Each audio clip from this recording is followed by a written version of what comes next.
further ado, Walt Disney's legendary Imagineer, Jim Henson puppeteer, international speaker and sculptor, Terri Hardin. Yeah. If you don't know Terri, she's a dynamic artist, probably most famous as an Imagineer for her work on the Dragon's Lair under the castle in Disneyland Paris. Her work can be seen in Disney parks all over the world. She also makes incredible miniatures, sculpts magnificent pumpkins, has worked as a puppeteer on the Country Bears movie, Captain EO, Ghostbusters, and ABC TV show Dinosaurs, among other projects.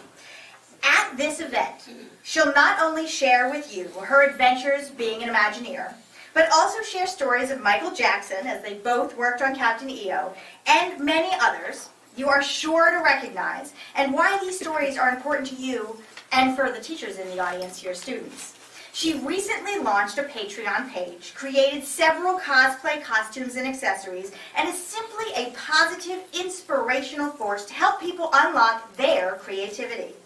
Terri tours the globe speaking on how to make a living doing what you love. Don't we all wish we could do it? I do. And how using innovation and creativity become a front runner in your industry and business. And now I'd like to welcome Terri to the stage. Terri, come on down.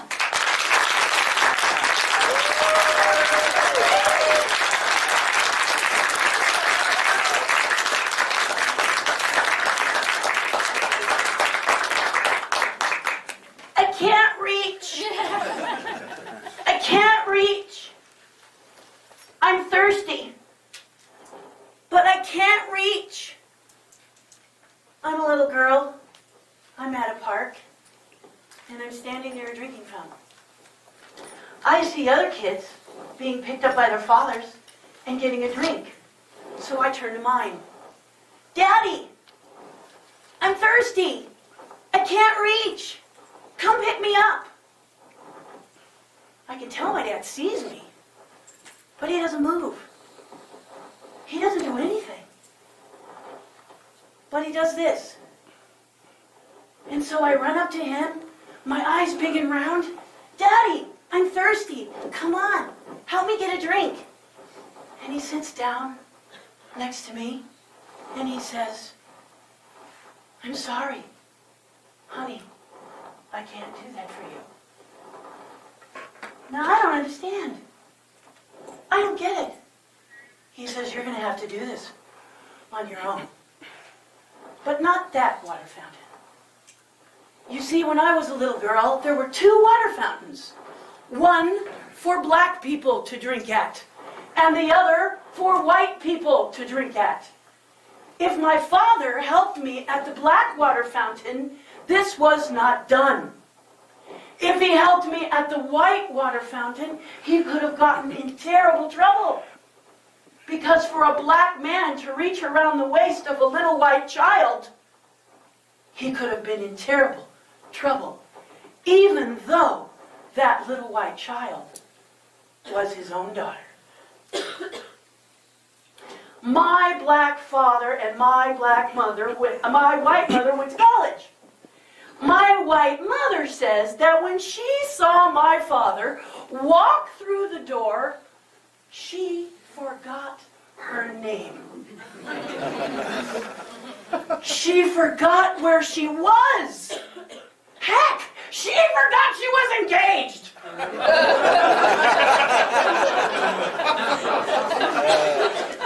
My parents fell in love at the time that Rosa Parks was fighting for her place on the bus.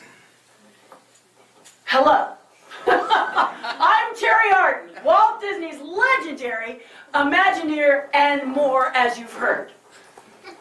Okay, so why do I tell you this story? Why do I, oh yes, she says, yeah, click the thing. Use the clicker. This is going to be very entertaining. Very entertaining. Before I get started, I have to ask y'all's permission. How many have heard me speak before? Yay! And those of you who have not, these people who have will tell you I have no catalytic converter on my mouth. Which means that if you get offended, I apologize in advance, all right? I say what I think. And sometimes it's not very savory, all right? But as a child, you can imagine, I was born in 1957, you can imagine what it might have been like growing up. I was bullied. Big surprise, I look like everybody else. Why would I be bullied? But I was. And one day I came home, and I have to tell you that my greatest teacher was my father and is my father. My father is the most incredible man I have ever had the opportunity to know and still know. Because at a time where he had to walk into the back door, where the first thing out of people's mouths were, yes, you're the first black telephone man for Hollywood and you're going to have friction. Are you prepared? My dad was like, cool. So I come home and I had been in a scrap. I had been fighting. I was always fighting because I was always being bullied. If there's anyone out there who knows anyone who is bullied, I mean, you can be bullied for any level, any situation, so it's not unique to me. But it was at the time. So let me show you a couple of pictures, and let's see if I can make this happen. And those of you who know I'm a pumpkin sculptor, it started early. But that's my mother's work. She's very talented. Look at my hair, okay? My hair is the first clue. And I want you to entertain yourselves by checking out the hair as we go through these slides. Because until dreadlocks, I didn't know what to do with it, and neither did my white mother. This is my sister. And you look at her hair. It's called Farrah Fawcett Major's white person hair. Oh, thank you. Thank you very much. He's like, your hair is scratching the thing. And then this is me. So I got my dad's hair with a little bit of white in it, and then my sister got the curls and everything, right? So here I am again. Now look how straight that hair is. This takes several people, a very strong comb, and a lot of prayer. Meanwhile, my mom and I are crying, trying to make it look like this. So I'm smiling because she gave me patches, and animals always make me happy. But we were both crying. My mother and I are both crying. And because my mother is like most white people, your hair stays down, wet or dry. And I hated you.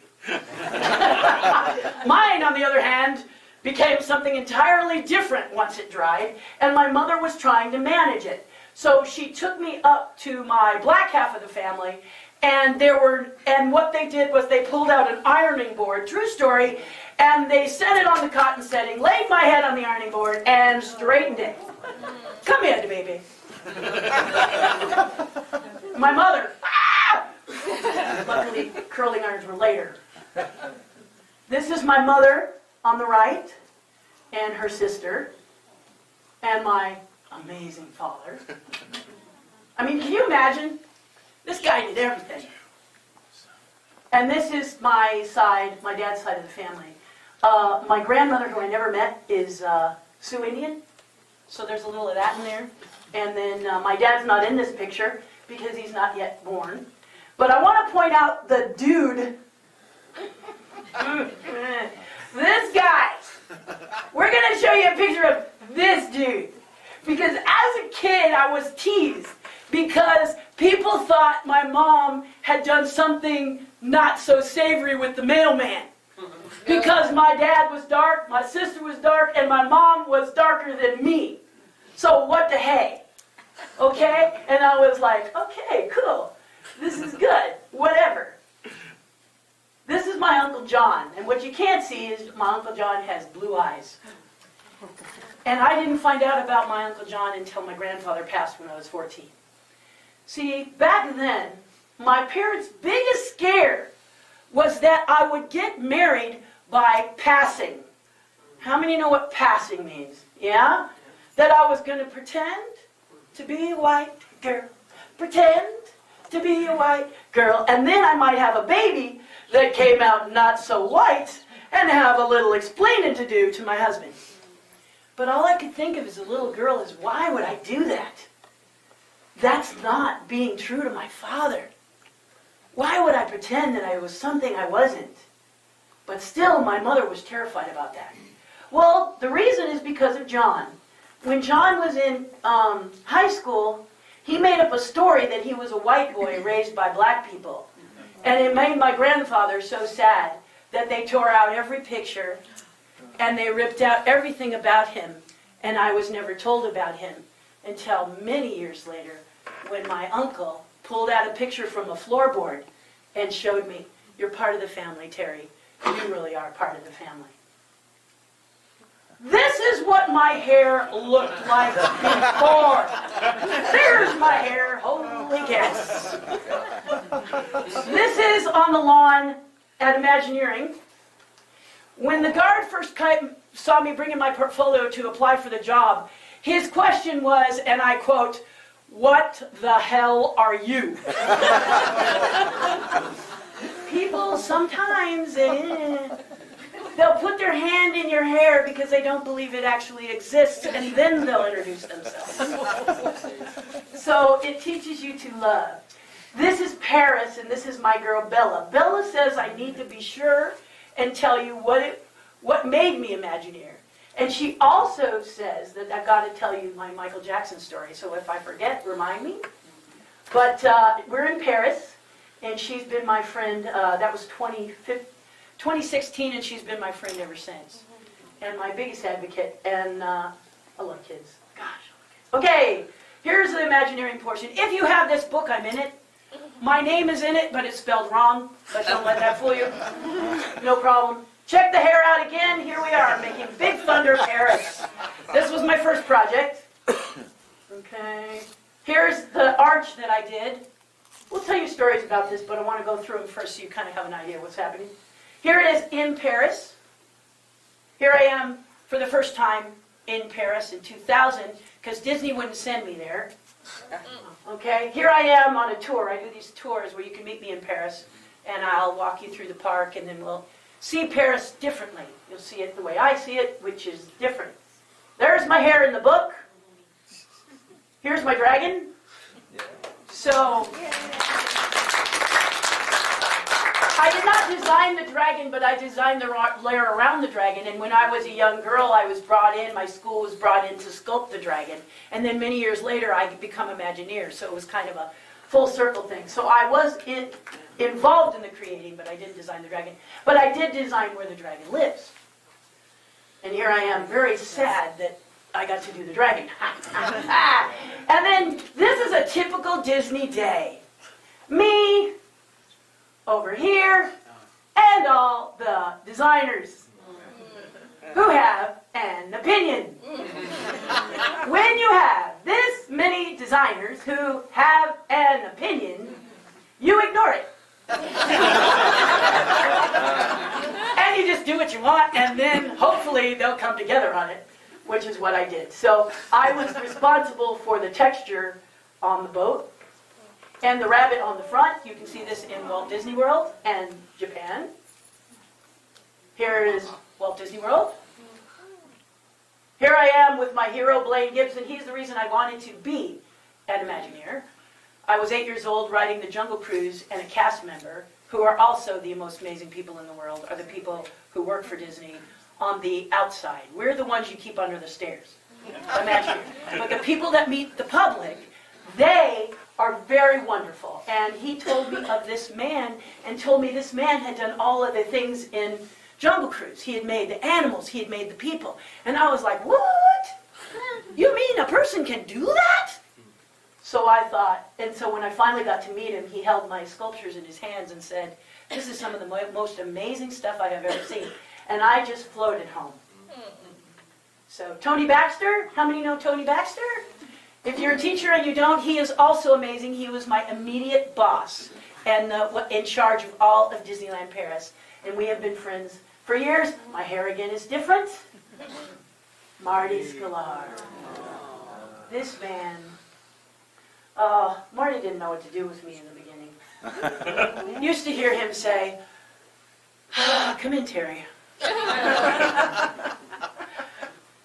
What is it now, Terry? Okay, Terry. I wrote a little book and he wrote the foreword. He made this whole big thing about he was too busy, he couldn't help it, I'm sorry, I don't know if I can do it, and then for Christmas it arrived on my doorstep, the foreword to my book, and I just couldn't believe it. Bob Gurr? Y'all know Bob Gurr? Who doesn't know Bob Gurr? Who doesn't know Bob Gurr? Every time you ride the monorail, every time you ride Utopia, every time you ride anything in Disneyland, for the most part, this man is responsible for it. Okay? He is just one of the most amazing things. And Bob Gurr once said, the thing I hated about Walt and I loved about Walt was he would say, well, you'll figure it out, right? I need a monorail. What's a monorail? I don't know. You'll figure it out, right? So that's what Bob's a dull baby. And then Ed Asner, who sits every girl on his lap, and that's where we're going to stop that. The amazing Dick Van Dyke. Terry is a bold one.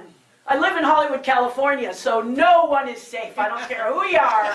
I'm going up if you're important and saying hello. If you were President Obama and you're out smoking a cigarette, I'd walk up to you and tell you need to quit. So that's me. This is a piece for the Walt Disney Family Birthplace Museum. They asked me to create a concept for the front of their museum, and they're now raising money for it. And then I would like to do it in the location so that sculptors who want to have a chance to sculpt, I'll just show sculptors how to do it instead of doing it myself. I kind of know how to sculpt. So I want to do that. I like to do that. Imagineering is an amazing place, but it stops dead on Halloween. We all dress up and we do cool stuff. So I wanted to be an ice fairy. What you can't see is these are rollerblades down here. And I rolled all through Imagineering, and not only did I win a ton of cash and prizes, no, just prizes. All the 9 old men had a meeting with me after because they were so fascinated at my fairy. When I moved my body, the wings would shift like they were part of me. That wasn't me, that was my friend, but they worked really well. And they said, we've been trying to bring the ice fairies to Disneyland. This gives us an idea. And I said, well, you got to be careful because you got those tracks at Disneyland. But in California Adventure, they might be able to do something like that. But it was great. It was great to have the opportunity to. This is Captain EO. I played Idie and Odie. Not these are little people. But these are the characters, the fuzzy characters in the middle. Michael and me. Here I am in the Country Bears. This crazy girl right here. I was a puppeteer, and the Country Bears wanted all the puppeteers in the thing, so they put me in the bar. I have no idea why they thought that was a good idea. Here's my character, Big Al. I did Big Al and Trixie. And down here is the system. I was with Henson's, and this is called the Big One system. If you're interested in that, when I ask about the questions, I'll tell you. John, do I have his picture? Yes. John Alexander, this person up top, was in Men in Black. He was Men in Black 2. He was the crazy guy in the flying saucer. He was also in Gorillas in the Mist. He's one of the best suit performers in the business. Here's my hero and lust object, Christopher Walken. Got to work opposite him as Big Al. And then here I am posing with Big Al. John is inside Big Al. Big Al weighed 80 pounds and the head weighed 50. So we'll talk about what we had to do as we rehearsed to make that happen. I also played Trixie. Here I am programming Trixie's head. It's not a sacrifice. I'm actually programming it so that she can sing, because we've got, Denise was in the outfit, we've got Bonnie Raitt and Don Henley singing the two bears. And this is Julianne. She played the Tennessee Bear. So if you haven't seen this, this is going to be a good time to watch this movie again. This is the way the bears communicated. The mouth remained slack open, and they talked to the director, Peter Hastings, through the mouth. So now when you watch this movie, you're going to see some incredible feats by the suit performers. Because as puppeteers, we have to time the mouths so that they can see. Okay? They cannot walk until they can see. So for Trixie, she had to grab the microphone. So what I would do is go, so she could take the microphone. Otherwise it looks like this. And that doesn't look so good on camera.